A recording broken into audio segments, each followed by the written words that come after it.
बंगाल बंगाल बंगाल, जो news channel खोलो उसी में बंगाल, जहां पर जाओ वहीं पर बंगाल। ऐसा लग रहा है कि हिंदुस्तान के बाकी दूसरे स्टेट में कुछ हो ही नहीं रहा है, जो कुछ हो रहा है सिर्फ बंगाल में हो रहा है। और जिसके मुंह में जो आ रहा है वो बोला जा रहा है। बीजेपी वाले देखो 250 लोग लेकर के बंगाल में बैठे हैं और वो बोल रहे हैं मेला होबे मेला होबे। मतलब ऐसा लग ही नहीं रहा है कि बंगाल में चुनाव चल रहा है, ऐसा लग रहा है कि धर्म युद्ध हो रहा है। इधर देखो कुछ लोगों को जय श्री राम जय जय श्री राम। मतलब इससे यह तो साफ हो गया है कि बंगाल में अगर आपको अपनी हड्डी सलामत रखनी है तो जय श्री राम बोलना ही पड़ेगा, चंडी पाठ करने से भला नहीं होगा। देखिए हर न्यूज चैनल, पूरी केंद्र सरकार बंगाल में पड़ी हुई है। मतलब बाकी देश में कोरोना देखो फैल रहा है, बेरोजगारी, लोगों के दुकान धंधे फिर से बंद हो रहे हैं, किसी को कोई फिक्र ही नहीं, किसी बात का कोई जिक्र ही नहीं। अच्छा जब मैं ये बोलता हूं तो लोग मुझे बोलते हैं भाई इसमें कॉमेडी कहां है। अच्छा कॉमेडी कहां है, मैं बता रहा हूं। और वो देखो मनोज तिवारी दिल्ली में बीजेपी की लुटिया डुबो करके आ गए और बंगाल में आकर के सोच रहे हैं, कह रहे हैं कि इस बार बंगाल में 250 सीटों पे भारतीय जनता पार्टी विजयी होगी। अबे ये कॉमेडी नहीं तो और क्या है? मोदी जी का भाषण आपने सुना होगा, सुना कि नहीं सुना? दे दे अरे दे दे दे दे। ये कॉमेडी नहीं तो और क्या है? अब पूरे भारत में देखिए कोरोना फिर से फैल रहा है, लेकिन बंगाल में बीजेपी फैली हुई है। कहीं पर भी आप जाइए बिना मास्क के 1500 रुपए का जुर्माना वसूला जा रहा है, लेकिन बंगाल में देखो बिना मास्क के लोग चिपक चिपक के रैली रैली खेल रहे हैं। अब ये कॉमेडी नहीं तो और क्या है? वैसे इस बार का जो इलेक्शन है बंगाल का वो बड़ा शिक्षाप्रद है।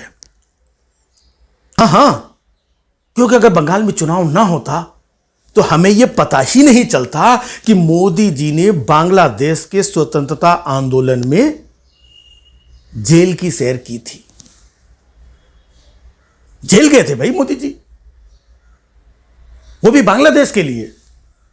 अब बताइए जेल गए तो गए, अब विरोधियों को यह बात भी हजम नहीं हो रही है, उस पर भी उंगली उठा रहे हैं। अरे नालायकों, विरोधियों, कुछ लोग तो इस देश में ऐसे भी थे जो अपने देश की आजादी के लिए भी नहीं लड़े थे, उसके लिए भी जेल नहीं गए थे। मोदी जी को देखो, पड़ोसी देश की आजादी के लिए भी वो जेल गए थे। कितने महान व्यक्तित्व हैं वो। विरोधियों, उनके ऊपर उंगली उठाते हो? मामूली काम नहीं है दूसरे देश के लिए जेल जाना। और मोदी जी ने बताया कि जब वो जेल गए थे तब उनकी 20-22 साल की उम्र रही होगी। बताइए 20-22 साल के बच्चे को कांग्रेस ने वो टाइम पे जेल में डाल दिया था, शर्म नहीं आई कांग्रेसियों? अभी जब मोदी सरकार ने एक 20-22 साल की बच्ची को, दिशा रवि को जेल में डाल दिया था, तब सारे विरोधी बड़ा बिलबिला रहे थे। अरे नालायकों, मोदी जी पे उंगली उठाते हो, उनसे तो हमें प्रेरणा लेनी चाहिए कि एक बच्चा बचपने में, बताइए, बेचारा चाय बेच रहा था, भीख मांग रहा था, जेल जा रहा था, इतना सब करने के बावजूद भी उसने पॉलिटिकल साइंस में एमए भी कर लिया। कितनी बड़ी बात है। तो इन बातों से हमें प्रेरणा लेनी चाहिए। और तुम लोग नालायकों, उन पे उंगली उठाते हो, शर्म नहीं आती है? इतने महान व्यक्तित्व पे उंगली उठाते हो।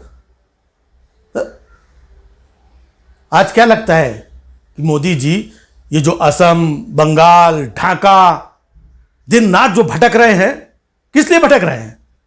वोट के लिए भटक रहे हैं। यही लगता है ना तुमको? अरे वो देश के लिए भटक रहे हैं, देश के लिए। वैसे चुनाव प्रचार के लिए मेरा मानना है कि दूसरे देश में नहीं जाना चाहिए। अब देखो डोनाल्ड ट्रंप अमेरिका छोड़ के हिंदुस्तान में चुनाव प्रचार करने के लिए आया था, बेचारे का क्या हुआ? नहीं, मोदी जी बांग्लादेश प्रचार करने थोड़ी गए थे। वो तो जहां जाते हैं हिंदुस्तान का नाम रोशन करने जाते हैं और ऊंचा नाम करने जाते हैं, इसलिए वहां पर गए थे। और विरोधियों, नालायकों,